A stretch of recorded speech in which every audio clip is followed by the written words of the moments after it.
Today my name is Kalpana. I am representing GCC, Girijan Cooperative Corporation, which has been a household name in Andhra Pradesh since 1956. So Girijan Cooperative Corporation has played a crucial role in promotion of Araku coffee, and we'll be going through that story. And with my small presentation, I hope I'm able to give you a small context of where we are standing today in terms of the Araku coffee.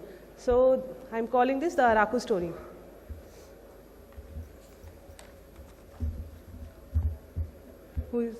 So basically, coffee is in India. So coffee was introduced in India in 17th century. I think it's a very interesting story. All of you may be aware that it was introduced in India by Baba Budan in Karnataka, which are called the Baba Budan Hills. And 7 coffee beans were brought to India, and today they have transformed into almost 16 varieties of coffee. And Coffee Board of India is also playing a crucial role in promotion of coffees in India. In our country, 70% of coffee production, that is about 2.5 lakh metric ton, it is the Robusta coffee, which is known for its strong flavor, and 30% is Arabica coffee. Andhra Pradesh remains one of the non-traditional coffee areas. So as you can see in the map, Andhra Pradesh is not an area where we have a huge scale production. It's not taken up on a commercial basis. It's a non-traditional area, and it was only in the late 1900s that we had started the production of coffee in Andhra Pradesh. So coffee production in Andhra Pradesh, in the Eastern Ghat, and especially in the area of Alluri Sitaram Raju district, the Arabica variety of coffee, which we know as the Araku coffee, is cultivated. So this coffee is very special because it is a unique kind of coffee which is cultivated by tribal farmers in a sustainable manner. This is the unique selling point of our Araku coffee. So here also in 1898 the coffee was introduced in Andhra Pradesh by a Britisher called Mr. Brodie, and in 1920s the lot of progressive farmers, tribal growers, they had started cultivation of coffee in Andhra Pradesh. In the 1960s, the Forest Development Department, they had started taking private plantations, and about 10,000 acres of land they were doing coffee cultivation. Later a corporation was formed called the APFTC, AP Forest Development Corporation, which from the 80s has been taking up this work, and they are also promoting Araku coffee cultivation. In a similar manner, coffee production by GCC. So the GCC's role has been, so GCC also had a Plantation Development Corporation, which was floated by GCC, and it also started plantation, and which were later handed over to tribal farmers. So all the plantations which were held by GCC once were handed over to farmers at the rate of 2 acres per family. So in 2014 and 15, like a decade back, our Honorable CM had launched the coffee project under which procurement of coffee, Araku coffee, was also taken up, and it was promoted by GCC. So it also necessarily meant that we were also doing the price fixation of coffee to prevent the fluctuations in the coffee prices.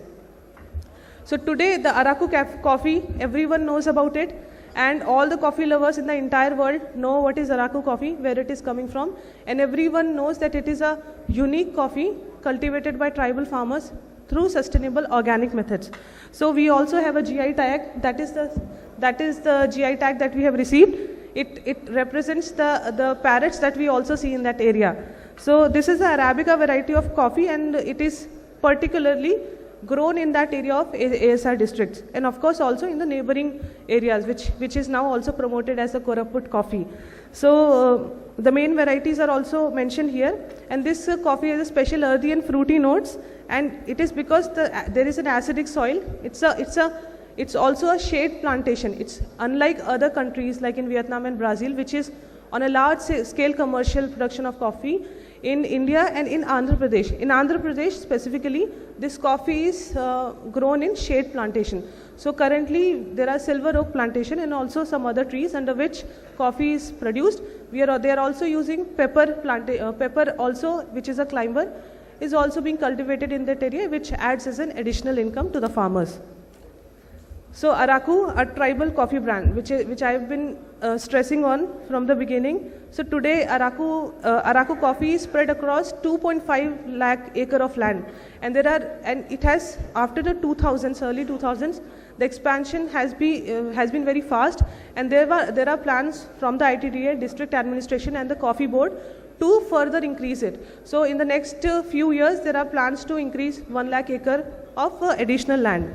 So it's a truly organic and tribal product. There's no phenomenon like this seen elsewhere in the country, and it's a handcrafted crop. There are no use of machineries.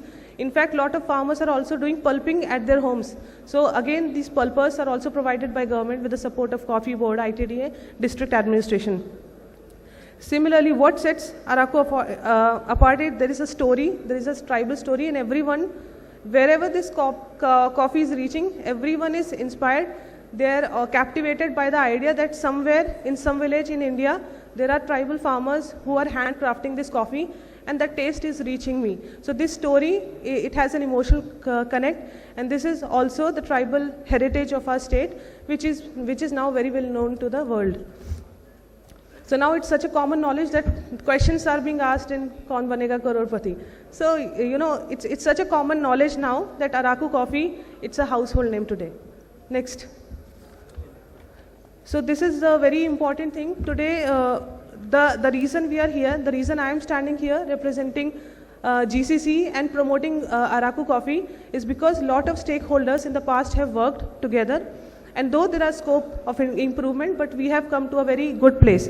So, of course, government has been supporting. Government, I would say district administration, ITDA, Tribal Welfare Department, then also Coffee Board, other than that Forest Development Corporation, and along with that TriFed, which promotes our retail marketing products, which are promoted by GCC again. So government has played a crucial role, and as I was mentioning that last 10 years back, the Honorable CM had sanctioned a revolving fund to GCC to procure coffee everywhere and to ensure that farmers are getting fair prices for their coffee production.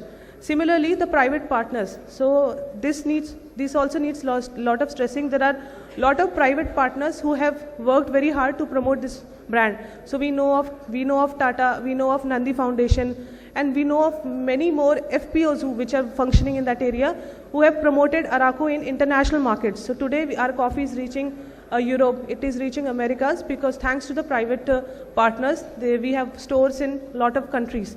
So they've also played a crucial role, and not only that, like the FPOs, the NGOs, their role is also to help in making awareness in the field. So the awareness, which of course has increased in the past, it is also because of the efforts of all the stakeholders coming together. And I have to mention the NGOs like TechnoServe representatives are also here. The FPOs, the societies have also played a very crucial role, and they are still doing so.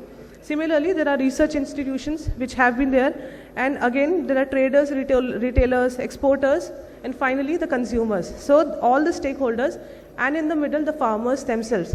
So the farmers have been open to the idea, they have been learning, a lot of stakeholders are working around them. They are very open to the idea of understanding how to make the crop better. So these kind of practices, all the stakeholders, I would say, I cannot pick and choose that one stakeholder is more important than other. Everyone together has come together in this ecosystem, and everyone has worked hard to bring Araku coffee to the stage where it is today. So regarding GCC, because I would like to highlight how GCC has played a role in Araku coffee promotion.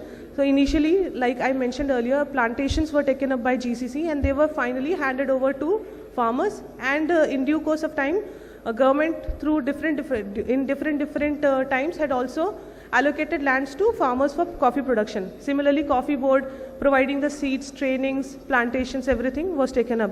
So similarly, GCC has also been involved in procurement of Araku coffee since 2014-15, and it also sets a minimum price, ensuring that the farmers sell at a not below a certain price. So this helps them that they don't have to do stress selling. So this is also an initiative which has helped farmer. Now there is a good amount of awareness in farmers. They know that this is the price fixed by GCC and this is the rate we are getting outside. So that awareness is already there, and the government's project of coffee project has really helped the farmers.